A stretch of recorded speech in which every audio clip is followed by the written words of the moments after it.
नमस्कार साथियों, स्वागत है आपका साहित्य दर्शन हिंदी की पाठशाला में। मैं ज्योति तिवारी हृदय तल से आपका अभिनंदन करती हूँ।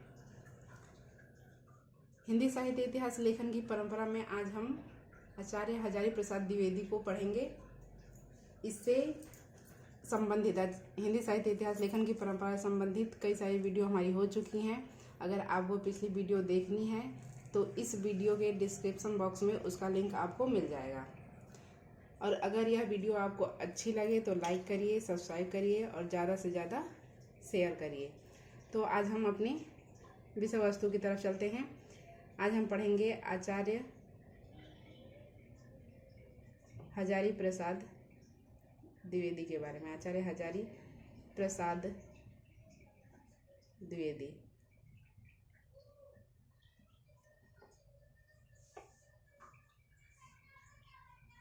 इनका जन्म सन 1907 ईस्वी में आरत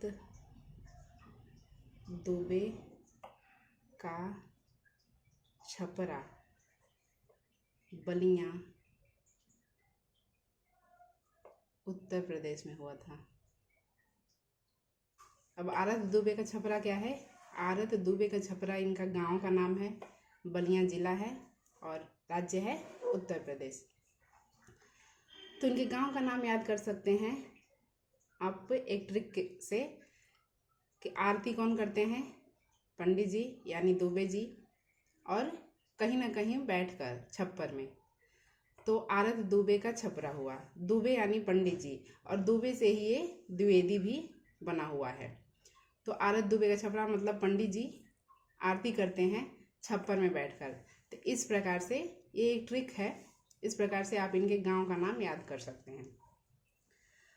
अब हम देखेंगे इन्होंने उच्च शिक्षा कहाँ से प्राप्त की।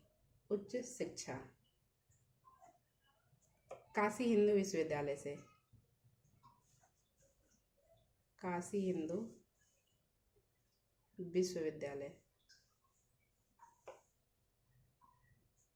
इन्होंने उच्च शिक्षा भी प्राप्त की और वहाँ अध्यापन कार्य भी किया काशी हिंदू विश्वविद्यालय में। इनकी मृत्यु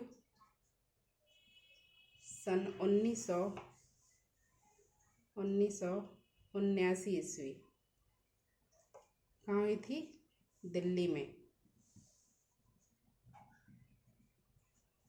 1979 है।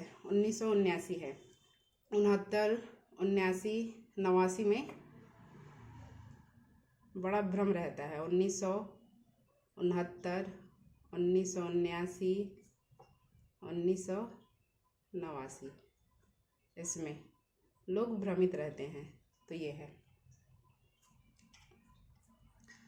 अब हम आचार्य हजारी प्रसाद द्विवेदी का इतिहास ग्रंथ पढ़ेंगे। इतिहास ग्रंथ इन्होंने 3 प्रमुख इतिहास ग्रंथ लिखे थे। पहला था हिंदी साहित्य की भूमिका। हिंदी साहित्य की भूमिका।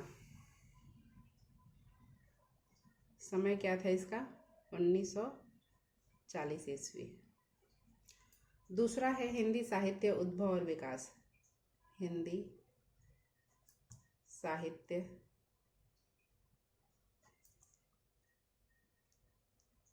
उद्भव और विकास। इसका समय है 1952 ईस्वी। तीसरा है हिंदी साहित्य का आदिकाल। हिंदी साहित्य का आदिकाल। इसका समय है 1952 ईस्वी। इन्होंने 3 इतिहास ग्रंथ लिखा है, इसलिए अक्सर क्वेश्चन यही बनता है। ऑप्शन में आपको ये तीनों ग्रंथ मिलेंगे और एक दूसरा कोई अन्य ग्रंथ का नाम लिख के दे देगा और पूछेगा इनमें से कौन सा नहीं है। ऐसा ही क्वेश्चन अक्सर बनता है इनके इतिहास ग्रंथ से। अब हम आचार्य हजारी प्रसाद द्विवेदी की अन्य रचनाओं के बारे में पढ़ेंगे। ये था इतिहास ग्रंथ, और अब हम पढ़ेंगे अन्य मुख्य रचनाएं। अन्य मुख्य रचनाएं। अन्य मुख्य रचनाओं में नाम याद करना उतना महत्वपूर्ण नहीं है जितना कि हम विधा के साथ रचनाओं के नाम याद करें। अब विधा क्या होती है? विधा मतलब किस विधि की रचना है। निबंध की है, नाटक है, उपन्यास है, संपादन है, आलोचना है, किस विधा की है। तो हम कुछ रचनाएं इनकी देखते हैं। एक कुत्ता और एक मैना। नाखून क्यों बढ़ते हैं?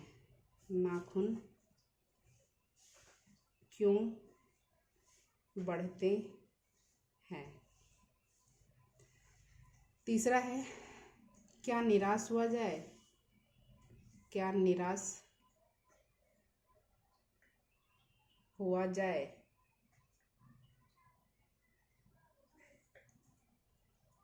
अशोक के फूल, अशोक के फूल। शिरीष के फूल, शिरीष के फूल। कल्पलता, कल्पलता। विचार और वितर्क, विचार और वितर्क। कुटज, विचार प्रवाह, प्रवाह। आलोक पर्व, आलोक पर्व। आलोक पर्व इनका निबंध है जिसपे इन्हें हिंदी साहित्य अकादमी पुरस्कार भी मिला था। किस पे? आलोक पर्व पे। अगला है प्राचीन भारत के, प्राचीन भारत के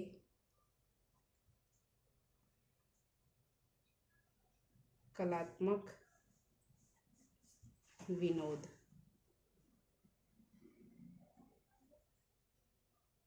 ये सारी रचनाएं क्या हैं? ये सारी रचनाएं आचार्य हजारी प्रसाद द्विवेदी की निबंध हैं। ये बहुत ही महत्वपूर्ण है। ये सारी की सारी रचनाएं यानी कि निबंध एनसीईआरटी में दिया हुआ है। अब हम कुछ और रचनाएं भी देखते हैं इनकी। वो है बाण भट्ट की आत्मकथा, बाण भट्ट की आत्मकथा। चारु चंद्रलेख, चारु चंद्रलेख। पुनर्नवा, पुनर्नवा। और अनाम दास का पोथा। ये क्या है? ये इनका उपन्यास है। जिस विधा की है उस विधा को मैं बता रही हूँ। ऐसे एक साथ याद करने से अक्सर परीक्षा में पूछ देता है किस विधा की रचना है, तो हमें नहीं पता चल पाता है कि किस विधा की है। रचनाएं तो याद है कि इनकी है, लेकिन विधा उसका नहीं पता है, तो इसलिए मैं विधा के साथ बता रही हूँ रचनाओं को।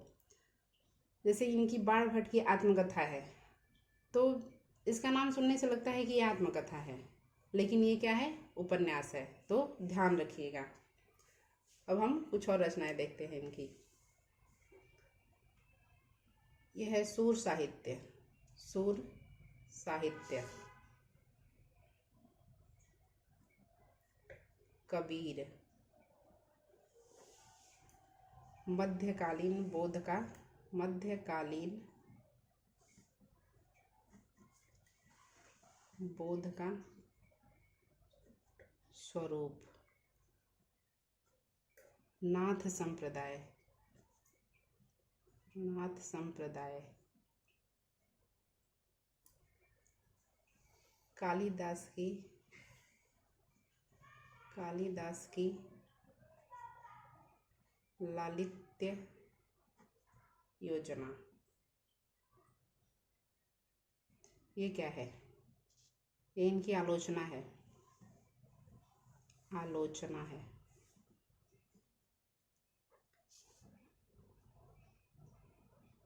कुछ और भी इनके ग्रंथ हैं।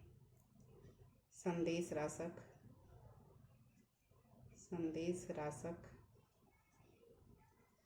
पृथ्वीराज रासो,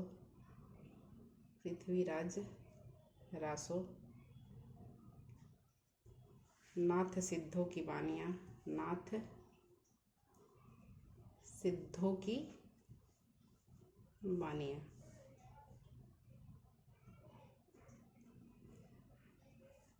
अब पृथ्वीराज रासो तो चंद बरदाई की रचना है, ये आपको भी पता है। और संदेश रासक अब्दुल रहमान की, और नाथ सिद्धों की बानियाँ ये पीताम्बर दत्त बड़थवाल की रचना है। तो इसमें क्यों लिखा हमने? क्योंकि इसका संपादन किया है इन्होंने, तो इनका क्या हुआ? संपादन ग्रंथ हुआ। रचना किसी और की है और संपादन किया है आचार्य हजारी प्रसाद द्विवेदी ने। अब हम एक पत्रिका है जिसका नाम है विश्व भारती शांति निकेतन।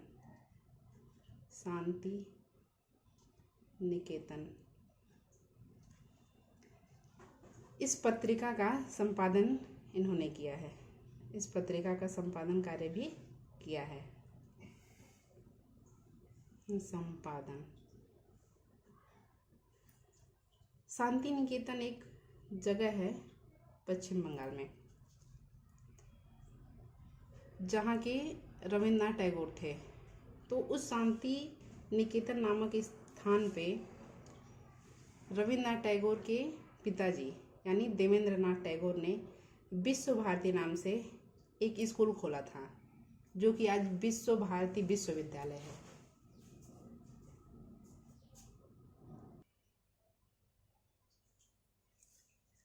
माफ करिए, विश्व भारती स्कूल नहीं, उन्होंने एक आश्रम की स्थापना की थी।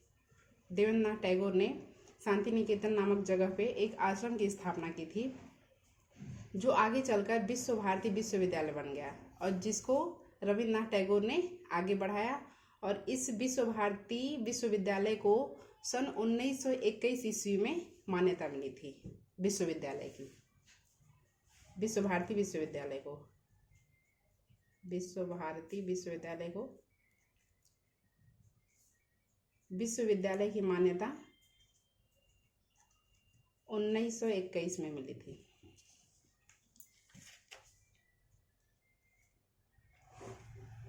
अब हम कुछ पुरस्कार और सम्मान के बारे में पढ़ते हैं। पुरस्कार व सम्मान। कौन कौन से पुरस्कार आचार्य हजारी प्रसाद द्विवेदी जी को दिया गया? तो पहला उन्हें हिंदी साहित्य अकादमी पुरस्कार मिला। हिंदी साहित्य अकादमी पुरस्कार मिला था। कब मिला था? 1973 ईस्वी में। और किस ग्रंथ के लिए मिला था? आलोक पर्व के लिए। आलोक पर्व किस विधा की रचना है? निबंध है, यहाँ पे है। आलोक पर्व ये है। इस निबंध पे उन्हें हिंदी साहित्य अकादमी पुरस्कार मिला था। दूसरा, भारत सरकार द्वारा पद्म भूषण मिला था। पद्म भूषण। और तीसरा, लखनऊ विश्वविद्यालय द्वारा डी.लिट की उपाधि मिली थी। डी.लिट की उपाधि मिली थी उन्हें। हिंदी साहित्य अकादमी पुरस्कार द्वारा सन 1973 ईस्वी में आलोक पर्व पर उन्हें पुरस्कार दिया गया था, हिंदी साहित्य अकादमी पुरस्कार। और भारत सरकार द्वारा पद्म भूषण और लखनऊ विश्वविद्यालय द्वारा उन्हें डीलिट की उपाधि दी गई थी।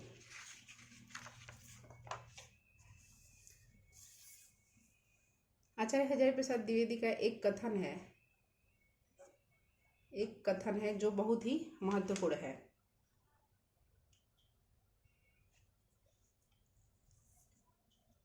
मैं इस्लाम के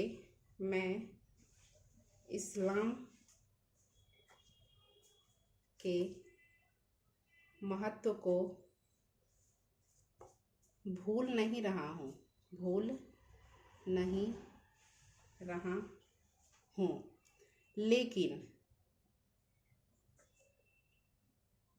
लेकिन जोर देकर कहना चाहता हूँ कि अगर इस्लाम न आया होता तो भी भक्तिकालीन साहित्य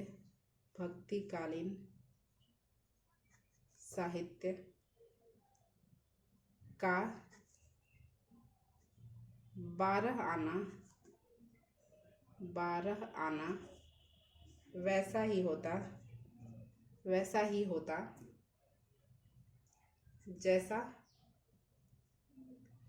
जैसा आज है। आचार्य हजारी प्रसाद द्विवेदी। आचार्य हजारी प्रसाद द्विवेदी ने कहा है,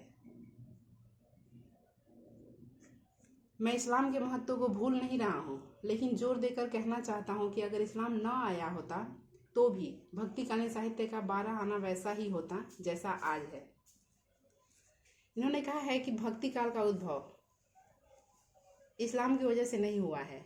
अगर इस्लाम हमारे यहाँ न आया होता तब भी भक्ति काल का इसी तरह उद्भव होता, 12 आना ऐसा ही होता। 12 आना इसका मतलब समझिएगा, 12 आना मतलब 16 आना नहीं, लेकिन 12 आना ऐसा ही होता जैसा आज है।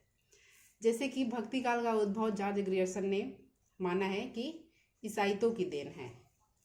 आचार्य रामचंद्र शुक्ल ने माना है कि इस्लामी आक्रमण की प्रतिक्रिया स्वरूप भक्ति काल का उद्भव हुआ। लेकिन आचार्य हजारी प्रसाद द्विवेदी ने कहा है कि इस्लाम न भी आया होता तो हमारा भक्ति काल 12 आना वैसा ही होता जैसा आज है। तो आज के लिए इतना ही।